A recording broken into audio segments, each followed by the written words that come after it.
Euzu billahi mineşşeytanirracim. Bismillahirrahmanirrahim. Bizni yo'qdan bor etgan Alloh subhanahu va taolaga har barcha maqtovlarimiz, hamd sanalarimiz bo'lsin. Payg'ambarimiz Muhammad Mustafa sallallohu alayhi va sallamga yurak-ko'zlarimizdan chiqqan salovat sharifalarimiz, salamlarimiz erishsin. Alloh taolo har barcha mu'min musulmon qardoshlarimizning gunohlarini g'afur eylesin, g'iybatlarini qabul qilsin, ikki dunyo baxti darajasi boyligi bersin. Shu bugungi juma kunlarimizni har barchamiz uchun Alloh taolo barakatli muborak qilib, endi izgi niyatlar, murod maqsadlar, duolar bilan kelsak shu masjidlarimizga Alloh taolo shularga erishirga, shularni qabul etirga nasib eylesin. Muhtaram qardoshlar, inshaalloh bugun сөйләшеп ketasiz sözümüz bo'lar tavakkallik turunda. Tatar tilinden tavakkallik degan söz ул инде урысчага тәрҗемә etkәндә решимость була. Ягъни тәвәккәл кеше дибез без, решимый дибез, шулай бит. Ләкин гарәп телендә тәвәккәллек икенче мәгънәгә ия. Ягъни урысчага тәрҗемә итсәк полагание, Аллага тапшыру. Безнеңчә була инде шулай бит татарча әйткәндә. Шул ук вакытта татарларны әйткән тәвәккәллек, решимость дигән сүз дә шушы асыл мәгънәсеннән ерак китмәгән. Чөнки Аллага тапшыра белгән кеше ул тәвәккәл була, решимый була. Аллаһ Тәгаләгә тапшыра белгән кеше ул эшнең нәтиҗәсе өчен курыкмый. Аллаһ Тәгаләдән тәвәккәли дә, тапшыра да, үз эшен эшли бирә. Чөнки үз белеп торасы шулай бит инде эшнең ахырыннан курыксаң, бигрәк тә изге эшләр эшләгәндә әлбәттә ирешеп булмый бер нәрсәгә дә. Эшне башлый алмыйсың син. Әгәр дә курыксаң, нәрсә булыр икән, итәрсең икән һәм башкасы дип. Мөхтәрәм кардәшләр, менә минем үземнең теге тормыштан да күзәткәнем бар. Әллә нинди надан кешеләр бар. Әллә нинди эшли белмәгән кешеләр бар. Ләкин эшлиләр. Нишләп? Тәвәккәллекләре көчле. Ягъни әгәр алар әйтсәләр, мин надан, мин дурак, мин бер нәрсә эшли алмам инде дип утырсалар, чыннан да килеп чыкмас иде. Шулай ук утыра акыллы кеше дә. Акыллы кеше дә шулай дип әйтергә мөмкин. Мин эшли алмыйм аны, миннән булмый ул дип. Ләкин менә шушы тәвәккәллек наданнарга да, акылсызларга да көч бирә. Эшләрен эшләргә ярдәм итә. Кай вакытта, мөхтәрәм кардәшләр, карап торасың шулай бит, мәсәлән, авыл җирлегендә. Әгәр тәвәккәллек булмаса, авыл җирлегендә эшләүнең мәгънәсе юк. Нәрсәдер үстерүнең, хайван алуның шулай бит мәгънәсе калмый. Чөнки ул бик шикле мәсьәлә. Утыртасың, әллә була уңыш, әллә юк. Утыртып тормасаң хәерлерәк. Хайван аласың, әллә үсә, әллә юк, әллә үлә, әллә юк, әллә бозаулый, әллә юк, шулай бит. Алып тормасаң хәерлерәк. Шуңа күрә дә менә бу тәвәккәллек дигән әйбер булмаса, бу өлкәдә дә мөхтәрәм кардәшләр эшләп булмас иде. Шуңа күрә дә кай вакытта бар шундый кешеләр иманнары булмаса да, иманнары җитеп бетмәсә дә тәвәккәли беләләр.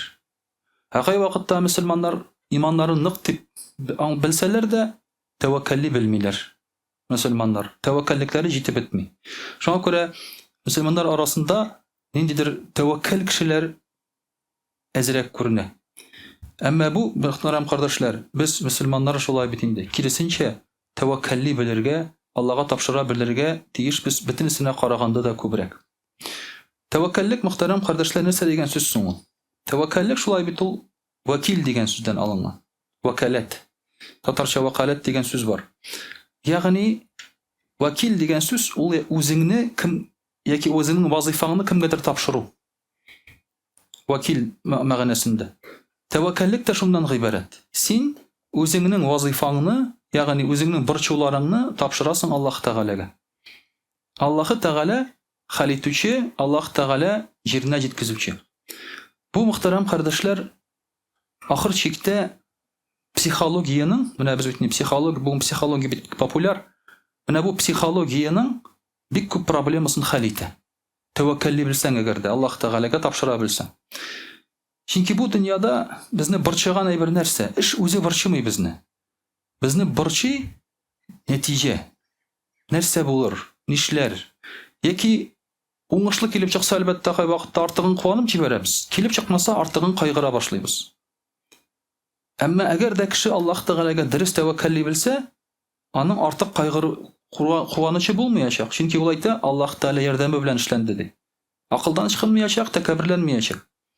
Әгәр дә инде кеше шул ук вакытта килеп чыкмаса эше, димәк тәкъдирем шул булган, Аллаһ Тәгалә шулай теләгән, Аллаһка тапшырган идем, димәк шунысы хәерлесе дип, ул күңелен үзенең юатачак. Ягъни бу кешенең булмаячак комплекслары. Аллаһ Тәгаләгә тәвәккәл кыла белгән кешенең. Ә бит комплекслар ул шушы безнең психологик авыруларыбызның нигезе. Шунда ята безнең бөтен проблемаларыбыз. Менә шуңа күрә, мөхтәрәм кардәшләр, психологик яктан да тәвәккәлли белү, ягъни Аллаһка тапшыра белү, ул бик зур әйбер. Һәм шуңа күрә әлбәттә Аллаһ Тәгалә аңа тапшырырга куша, аңа тәвәккәл кылырга куша. Бу тәвәккәллек шулай ук иманның нигезе, асылы дип әйтсәң дә була. Мәсәлән, Аллаһ Тәгаләгә ышанган дәврдә революциягә кадәр шулай бит кеше телендә гел Алла сүзе иде. Без моның турында бер сөйләшкән идек. Аллаһ Тәгалә насыйп итмәде, Алла бирмәде, Алла саклый күрсен. Урыста да, татарда да шул. Ул бездә генә түгел, хәтта англичәдә шулай ук. Англичәдә шулай ук. Шуңа күрә инглиз телендәге Алла сүзен алып ташлыйлар динне теге дәүләттән айырганнан соң, һәм күп сүзләр аннан соң аңлашылмый башлый. Мәсәлән, goodbye дигән сүз, ул нәрсә дигән сүз инде? Ул goodbye дигән сүз түгел ул. Анда ул сүзнең мәгънәсе God with you, Аллаһ Тәгалә синең белән дигән сүз. Асыл нигезендә. Әмма алып ташлыйлар да goodbye, goodbye дип кенә әйтә башлыйлар. Хәтта нинди телне генә алсаң да, чөнки тел сөйләшә башлаган вакытта шулай бит әлбәттә кеше гел иманлы иде, Аллаһка гел ышана иде. Менә бездә дә нәкъ шулай ук. Алып ташладылар да шуннан соң шушы Аллаһга тапшырдым дигән сүзләрне нәрсә диделәр? К черту диделәр шулай бит инде. Ни пуха, ни пера, к черту. Аннан соң инде о, удача, фартанула. Һәм башка шундый сүзләр белән алыштыра башладылар. Нигездә шулай бит инде бу Аллаһ Тәгаләгә тәвәккәллек, ягъни Алланы тормышыннан алып ташлыйлар. Һәм шуңа күрә нәрсә өчен эшләнә бу? Бу Аллаһ Тәгаләгә тапшырмасаң, теге Алла булышмый дигән сүз түгел. Аллаһ Тәгалә һәр вакыт булыша. Аллаһ Тәгалә булыша иманлы кешегә дә, имансыз кешегә дә. Шайтан булышмый. Кемдер әйтә, вот имансыз кешегә шайтан булыша, иманлы кешегә Алла булыша. Аллаһ Тәгалә булыша. Аллаһ Тәгалә ризыкландыра, Аллаһ Тәгалә давалый бөтенесендә. Иманлыны да, имансызны да. Ләкин иманлы кеше моның Аллаһ Тәгалә икәнен белә. Шуң аңа шөкер кыла, аңа рәхмәт әйтә. Әгәр дә кеше садака бирсә, иманлы да, имансыз да, бу дөньяда аның әҗерен күрәчәк икесе дә. Әгәр дә имансыз кеше садака бирә икән, ул аны благотворительности, хәйрия ди шулай бит. Аның нәтиҗәсен күрәчәк бу дөньяда. Нинди нәтиҗәсен күрәчәк? Аллаһ Тәгаләне бәла-казадан саклый. Аллаһ Тәгалә аны давалый. Аллаһ Тәгалә аның малына бәрәкәт бирә. Булар дөньяви әйберләр, булар бирә Аллаһ Тәгалә имансыз кешегә дә, иманлы кешегә дә. Әмма ахирәттә савапны бирә Аллаһ Тәгалә иманлы кешегә генә. Аермасы шунда. Шуңа күрә дә Аллаһ Тәгалә ярдәм итә иманлыга да, имансызга да. Әмма иманлы кеше өчен бу тагын шушы ярдәм, шөкер кылганы өчен, Аллаһ Тәгаләгә рәхмәт әйткәне өчен, әле тагын ахирәттә аңа савабы да булачак. Аермасы шунда, мөхтәрәм кардәшләр. Менә шуңа күрә дә бу аерманы безгә онытмаска кирәк бер вакытта да. Һәр бер кешегә дә Аллаһ Тәгалә ярдәм иткәнен аңларга, белергә кирәк. Бу безнең инде иманыбызның өлеше. Аллаһ Тәгаләгә тәвәккәл кылу, Аллаһ Тәгаләгә тапшыру, ягъни эшләребезнең нәтиҗәсе Аллаһ Тәгаләдән икәнгә без инанабыз. Аллаһ Тәгалә биргәнгә. Кай вакытта без, мәсәлән, кешегә күп рәхмәт әйтәбез, әмма Аллаһ Тәгаләне онытып җибәрәбез. Аллаһ Тәгалә бирүче. Хатынга яхшы ирне дә Аллаһ Тәгалә бирүче, шушы ир аркылы ризыкны да Аллаһ Тәгалә бирүче. Ир кешегә дә шулай ук яхшы хатынны, яхшы хатын аркылы игелекне дә Аллаһ Тәгалә бирүче дибез. Балаларны да Аллаһ Тәгалә бирде. Аллаһ Тәгалә биргән бала. Аллаһ Тәгаләгә шөкер кылабыз шушы баланың куанычларын күреп. Шуңа күрә дә Аллаһ Тәгаләгә менә шушы тәвәккәллек, Аллаһ Тәгаләгә тапшыру бөтен эшләрнең нәтиҗәсе дә, чыганагы да Аллаһ Тәгаләдән икәнне. Ягъни син үзеңнең эшләреңне дип әйтик, нәтиҗәсен Аллаһ Тәгалә белән бәйлисең. Бу шушы иманның нигезләреннән берсе булып тора. Шуңа күрә дә Аллаһ Тәгалә Коръәни Кәримдә әйтә: Бисмиллаһир-рахманир-рахим ва галаллаһи фалятаваккалил муъминун. Аллаһ Тәгаләгә тәвәккәл кыла иманлылар ди. Кемнең иманы бар, Аллаһ Тәгаләгә шул тәвәккәл кыла, шул аңлый тәвәккәлнең нәрсә икәнен, шушы иман белән бәйли икәнен. Иманлы булмаган кеше Аллаһ Тәгаләгә тәвәккәл кыла алмый. Ул аны әйткәнебезчә башка сүзләр белән алыштыра башлый. Бүгінгі күндә күрәсез бит шулай бит төрле теге трэш контент дибез инде. Трэш контентны хәзер тыйдылар. Мәсәлән, берәр инде начарлык булса кеше белән, нишли кеше? Бик сирәк Алланы искә төшергәнне күрәсез, шулай бит. Сүгенәләр гадәттә. Гадәттә бик каты сүгенү бара. Әле менә Курскида да булган хәлләрне шулай бит, Курск өлкәсендә булган хәлләрне дә ишетеп беләсез. Контент төшерәләр шулай бит. Анда сүгенмәгән бер генә кешене күрдем мин. Поп. Чиркәүдә шушы трансляция теге нәрсәдер язып җибәрде, ул гына сүгенмичә матур итеп аңлатты. Калганнар сүгенә бөтенесе дә анда пи куйсаң, сүзнең эчтән икесен аңлап булмаячак. Нәрсә турында сүз барганын, бел сүгенү булачак. Менә бу сүгенү, ул инде әлбәттә безнең сөйләшкәнебез бар, шулай бит шайтанны чакыру дигән сүз. Ул шайтан исемнәре, бөтенесе менә сүгенгән сүзләр рус телендәге. Ул шайтанның икенче исемнәре, параллель исемнәре икән. Бер кешегә карата сүгенү, аңа шайтанны чакыру була икән ул. Шуңа күрә сүгенү ул элек кешене каргау билгесе булып торган. Русларда ул теге аларның нормаль сөйләм сүзләре түгел ул. Хәзерге вакытта гына ул нормальләшеп китте. Совет чорларында нормальләшкән әйбер ул. Шуңа күрә мөхтәрәм кардәшләр, Аллаһы Тәгалә сүзен, Аллаһы Тәгаләне искә ала мөмин мөселман кешесе, аңа тәвәккәл кыла. Аның белән бәйли, уңышында үзенең шулай бит, һәм дә ки үзенең өметләрендә. Һәм дә Аллаһ Тәгалә шулай ук әйтә: Бисмиллаһир-рахманир-рахим, фагъбудһу ва таваккал алейхи. Аллаһы Тәгаләгә гыйбадат кыл һәм аңа тәвәккәл кыл. Аңа тәвәккәл кыл һәм гыйбадат кыл. Гыйбадат кыл Аллаһ Тәгаләгә димәк буйсын дигән сүз, тулаем алганда. Аллаһы Тәгаләгә тәвәккәл кыл, монсы күңел халәте, иман халәте. Алар ике сүз. Гыйбадат ул күбрәк бәйле кешенең тәне белән, әмергә буйсынуы белән тышкы якта. Мәсәлән, син әгәр дә карыйсың икән кешегә, ул син сүзеңне тыңларга мөмкин, ә монда йөрәгендә каршылык. Әмма Аллаһ Тәгалә каршында синең гамәлең дә булырга тиеш, йөрәгеңдә каршылык булмаска тиеш. Аллаһы Тәгаләне кабул итү. Шуңа күрә Аллаһ Тәгалә айыра шулай бит. Гыйбадат та кыл һәм тәвәккәл кыл Аллаһ Тәгаләгә. Ягъни йөрәгеңдә каршылык булмасын, йөрәгеңдә тынычлык булсын, Аллаһ Тәгаләгә тапшыру, таяну булсын Аллаһ Тәгаләгә. Аллаһ Тәгаләгә таянган кешеләр, Аллаһ Тәгаләгә тәвәккәл кылган кешеләр, мөхтәрәм кардәшләр, аларның күңелләре тыныч. Алар борчылмыйлар. Бу бит дөньяда кешенең гамәлләреннән тормаган әйберләр бар. Мәсәлән, ике кеше, икесе дә бик каты тырыша эшли. Ләкин шушы эшнең нәтиҗәсе буламы, юкмы? Ул Аллаһ Тәгалә белән генә бәйле, икесенеке дә. Әгәр дә берсе эшләгәннән соң инде борчылса, нервларын чыгарса, шулай бит акылы китәчәк. Икенчесе эшләгәннән соң Аллаһ Тәгаләгә тәвәккәл кылдым, хәерлесе булсын дисә, тыныч булачак. Тыныч булачак. Һәм Аллаһ Тәгалә ярдәм итә. Ярдәм итергән тегесенә дә, монсына да әлбәттә. Әмма күңел тынычлыгын саклап калу шушы вакытта Аллаһы Тәгаләгә сыйыну, бу, мөхтәрәм кардәшләр, синең Аллаһ Тәгаләне үзеңнең таянычың, саклаучы, яклаучы, ризык чыганагы итеп алганың күренә. Шушы синең хисләрең аркылы. Бер нәрсәгә борчылмыйсың. Әлхәмдүлилләh, без бит менә бала чакта бер нәрсәдән курыкмыйдык. Әтигә әйтәм дип әйтәдек, шулай бит. Әти безнең бөтен проблемаларны хәл итә алган кебек. Хәзер менә син үзең әти булгач аңлыйсыңмы, синең балаң бер нәрсә белән сугышса, ул сиңа кайтып әйтсә, син аны хәл итәргә тиеш. Ничек син барып теге баланы кыйналасың инде, шулай бит. Аның әтисен ничек кыйналасың инде син? Аның әтисе синнән кечерәк булса, син аны хәл итәргә тиеш. Бала сиңа ышана, бала әйтә, "Всё, бетте, әтием бар ди, әтигә әйтәм ди."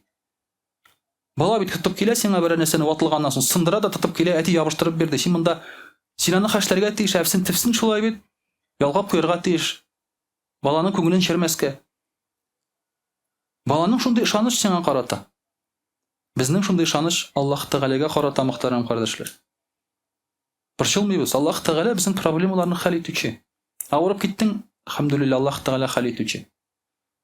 Яки терелтә, савап бирә, яки теге дөньяга алып китәрә, савап бирә. Бер хәл итә Аллаһ Тәгалә. Икесе дә хәл итү. Икесендә саваплы буласың, Аллаһ Тәгалә тәвәккәл кыласың. Менә шушы күңел халәтен үзеңнең чын дәрәҗәсен мәгънәсендә Аллаһ Тәгаләгә тапшырган хәлдә яшәү мөһим иманлы кеше өчен, мөхтәрәм кардәшләр. Һәм Аллаһ Тәгалә шулай ук әйтә: Бисмиллаһир-рахманир-рахим. Вa'тасиму биллаһи хува маулакум, фа ни'мал маула ва ни'ман насир. Аллах Тағалаға ябышығыз, сатынығыз де Аллах Тағала айтты. Ол сіздің ярдәмчегіз. Ол сіздің ярдәмчегіз, сіздің сақчығыз дей. Һәм нинди яхшы ярдәмче бол, нинди яхшы сақчы бол дей Аллах Тағала айтты. Андан да яхшырағы жоқ. Андан да яхшырағы жоқ дей. Пейғамбарыбыз саллаллаху алейхи ва саллям бір ағаш түбінде ялып кәнде, аның янына бір мүшрик келіп шыға. Қылыш белән. Қылышын ала да, Пейғамбарыбыз саллаллаху алейхи ва саллямға тіреп, сені хәзер кім сақлар дей? Кім яқлар сені дей? Пейғамбарыбыз саллаллаху алейхи ва саллям айтты, Аллах Тағала дей. Ол тізленіп, жібер мені, өлтірмәйін де, менің балаларым бар деме? Айтты, мен Аллах Тағала яқлар дей. Теге кішінің қолынан қылышы түсіп кетті. Пейғамбарыбыз саллаллаху алейхи ва саллям бұл қылышын ала да, тіреп қоя да, сені хәзер кім яқлар дей? Теге кіші мүшрик иман кетірме. Ол айтты, мені Аллах Тағала яқлар деме. Ол айтты, сен мені жібер дей. Яғни, қарағыз, Пейғамбарыбыз саллаллаху алейхи ва саллям шулай бит, жібер мені инде, мен сеңа ақша берем, тегілі айтам бұлай деме. Ол айтты, мені Аллах Тағала яқлар дей. Көрдіңіз бе? Аның күшін. Теге кіші айтты нәрсе дей? Жібер инде мені дей. Мен сеңа сөз берем. Мұсылмандарға қарсы, сеңа қарсы соғышларда қатынашмаячақмын дей. Пейғамбарыбыз саллаллаху алейхи ва саллям аны жібере. Кім күшлі бұл очрақта? Аллах Тағалаға тәуеккәл қылған кіші күшлі бола. Ол өзінің дәрежесін жоғалтын. Шоңа көре де Аллахы Тағала нинди яхшы сақчы, нинди яхшы ярдәмче дей. Аннан да яхшырағы жоқ дей. Ол сеңа ярдәм етті. Тәуеккәл қыл, ышан. Ташламай, қалдырмай ол сені. Қорықма, Аллах Тағала ярдәм етмәс дей. Шоңа ше мұхтарам қарашлар, Аллах Тағалаға тәуеккәл қыла, білерге керек шушы нинди генә замана болса да, нинди генә ауырлық болса да, нинди генә жеңіллік болса да. Иншаллах, рус тілінде әзірек сөйлеп өтірбіз. А'удhu billahi минаш шайтанир раджим. Бисмиллахир рахманир рахим. Дорогие друзья, сегодня мы с вами говорим о таваккуль, о полагании на Аллаха Субханаху ва Тааля. Вы знаете знаменитый хадис, где один человек пришел к пророку, саллаллаху алейхи вассалям, и его верблюд убежал. Вы знаете, да? Пророк, саллаллаху алейхи вассалям, спросил, привязал ли он своего верблюда. А что он сказал? Нет, я, говорит, полагаюсь на Аллаха. Полагаюсь на Аллаха. То есть, вот, оставил вещи, например, там, да, деньги оставил на виду, вот здесь, вот, например, на скамейке. Бисмилляхи таваккальту аля Аллах. Все. Или там бензин не залил, выехал в путь, полагаюсь на Аллаха. Хотя вы знаете, что такие случаи тоже были, когда историю знаете, нет? Может, была или нет, Аллаху а'алям, но это было не с мусульманами. Был один солдат в воинской части. Он был верующим, набожным человеком, и все солдаты, в том числе офицеры, над ним издевались, смеялись. И он всегда говорил, мне, говорит, Бог помогает. И вот офицеры говорят ему, ты, говорит, водить умеешь? Нет, говорит. Вот тебе приказ, говорит, отгони, говорит, ту машину вот туда. Он говорит, ну ладно, говорит, Бог поможет. Пошел, разобрался, сел, завел, туда отогнал, пришел, говорит, все, говорит, сделано. Стоят, смотрят на этого солдата. Все молча. Потому что у этой машины не было двигателя. Такое тоже может случиться. Но в основном, дорогие друзья, должно быть полагание на Аллаха Субханаху ва Тааля. Поэтому есть такая, даже потом в пословицу превратилась, да, привяжи верблюда, потом полагайся на Аллаха. Вот это золотое правило. Иногда мусульман обвиняют в том, что они живут в сказке. Что они аморфные, что они ничего не делают, только ждут от Аллаха, вот сидят в мечети, ждут, пока им в рот что-то упадет. Такого в исламе никогда не было. Абсолютно. Может быть, в других религиях было. В исламе такого никогда не было. Вы знаете, что Умар, рады Аллаху анху, после окончания намаза выгонял людей из мечети. Он говорит, что вы тут сидите? Идите работайте, он говорил, бездельники. Кстати, нам тоже письмо написала одна девушка. Это было несколько лет назад, такое длинное письмо. Я, говорит, девушка, я, говорит, работаю, я не замужем, обеспечиваю своего ребенка, говорит, а вы, говорит, здоровые мужики, говорит, целый день сидите в мечети, говорит, ничего не делаете, не работаете. Такое письмо написала. Мне, кажется, чуть-чуть стыдно было за это. Но она имела в виду не только меня, что это меня чуть-чуть так вот успокоило. А меня там многие ребята сидели в мечети. Просто она заходит, мы постоянно сидим, чай пьем, да? Полагаемся на Аллаха. Полагаемся на Аллаха постоянно. Аллах Тааля дает через эту девушку. Она работает и нам приносит. Поэтому в исламе такого никогда не было, чтобы человек просто сидел и ничего не делал. есть всегда была работа. Работа, после того, как ты поработал, полагаешься на Аллаха. Посадил зерно, обработал землю, полил и ждешь результат от Аллаха. Купил животное, кормил, ухаживал, ждешь от Аллаха, чтобы это животное стало хорошим, тучным, чтобы мясо было, или для чего ты купил там. Всегда было такое. Всегда абсолютно. Пророк, саллаллаху алейхи ва саллям, на все свои войны готовился. Он не шел просто в простой одежде и говорил, там, все, Аллах Та'аля нам поможет. Он всегда готовился. Ведь при уходе пророк, саллаллаху алейхи ва саллям, одел 2 доспеха. Не 1 доспех, а 2 доспеха одел пророк, саллаллаху алейхи ва саллям. Это все полагание на Аллаха, правильное полагание. Потому что то, что человек делает, вот это вот вы скажете, а в чем же смысл тогда полагания, если ты сам все делаешь? А в том, что это земная причина. Вот эту причину ты создаешь. И за это создание причины ты получаешь саваб вознаграждения. За все, что ты делаешь, ты получаешь саваб. У нас рай, он через дела обретается. То есть ты должен что-то делать, чтобы попасть в рай. Вот эти земные причины, они нужны для того, чтобы мы получили саваб. Результат этих дел за Аллахом. И Аллах Та'аля может дать результат, может не дать. Вот это мы должны понимать. Вот это истинное полагание на Аллаха. Положился на Аллаха, значит, ты полагаешься на Аллаха именно за результат своих дел. Ты не беспокоишься, не переживаешь, что будет, как будет. Ты женишься, полагаясь на Аллаха, что Аллах Та'аля тебя прокормит. И Аллах Та'аля говорит в Коране, что мы вас прокормим. Что говорит Аллах Та'аля? «Ля тактулю аулядакум хашьята имляк». Не убивайте своих детей, боясь там нищеты, бедности. Мы вас кормим и их прокормим, говорит Аллах Та'аля. Аллах Та'аля кормит, и это не мы делаем.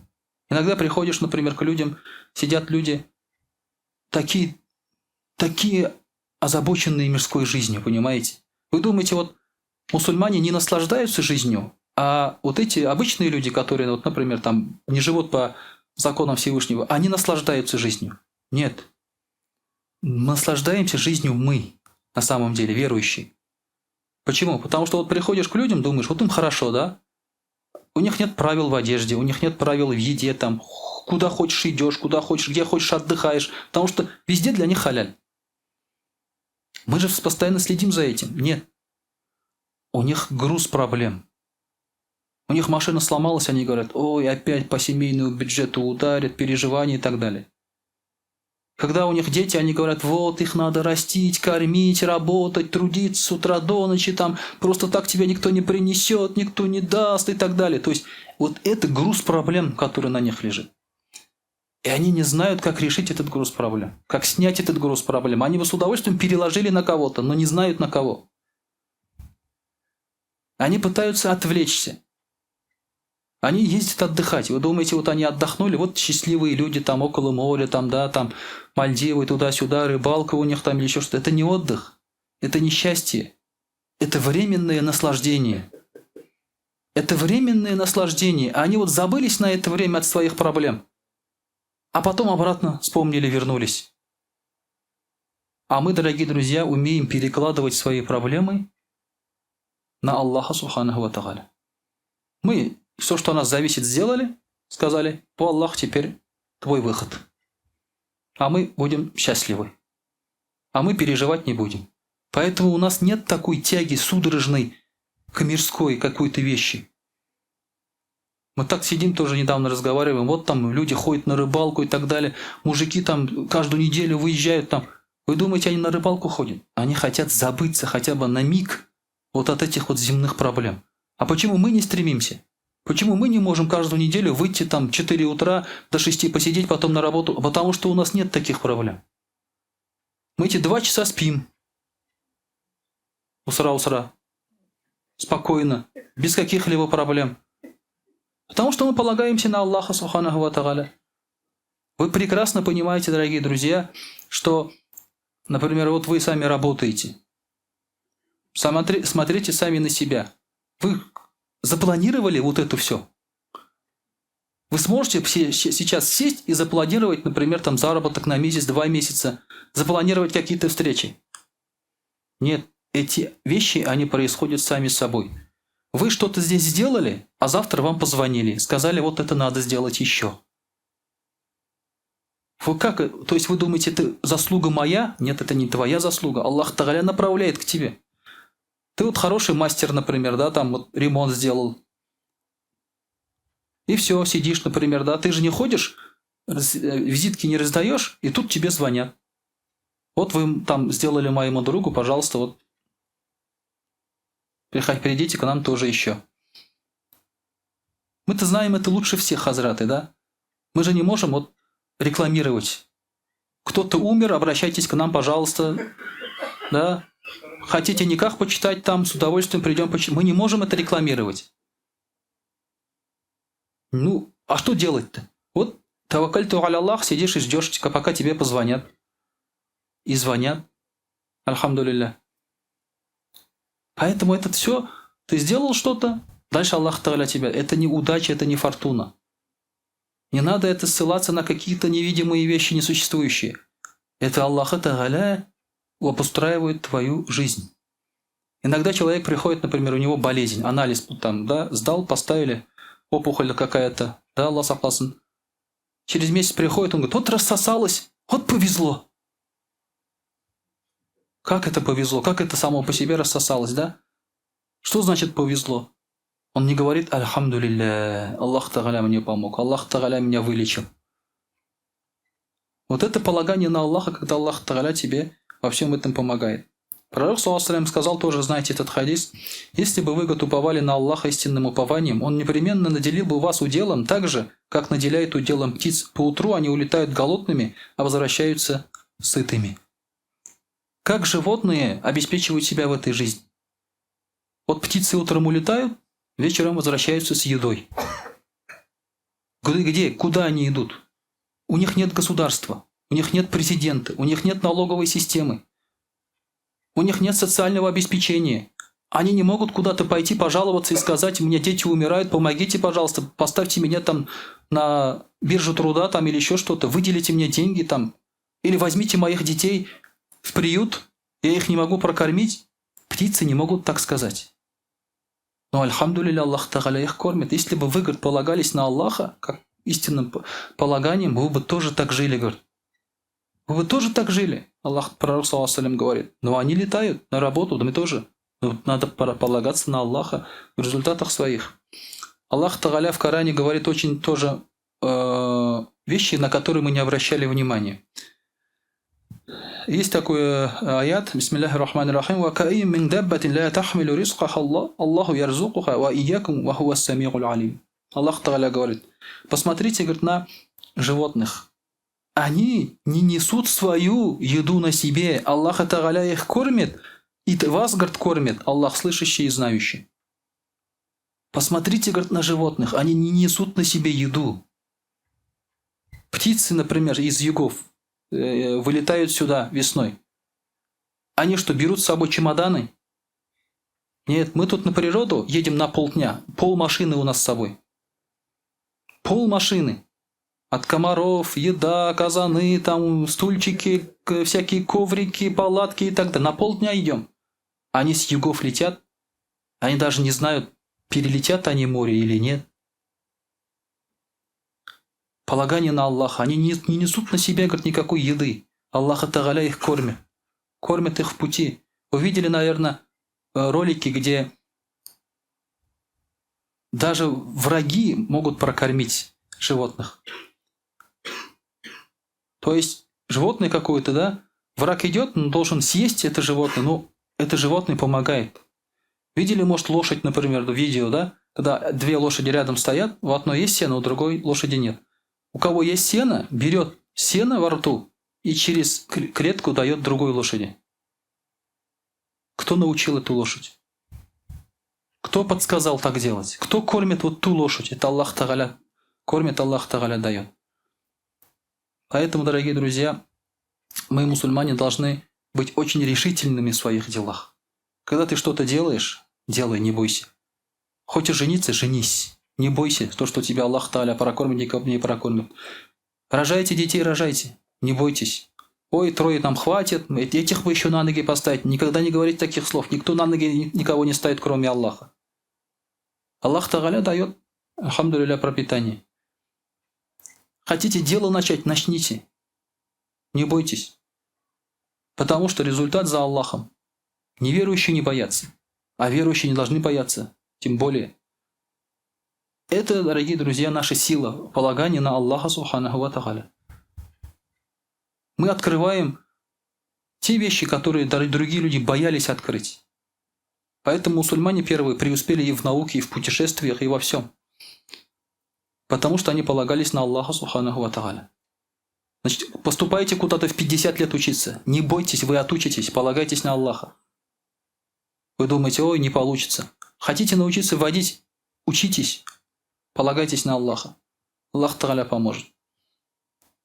Потому что Аллах Тааля лучший из помощников и лучший из тех, кто может пропитать человека. وأقول قولي هذا وأستغفر الله الغفار لي ولكم ولسائر جماعة المسلمين الحاضرين أجمعين إنه هو الغفور الرحيم الجواد الكريم وسميع الدعاء.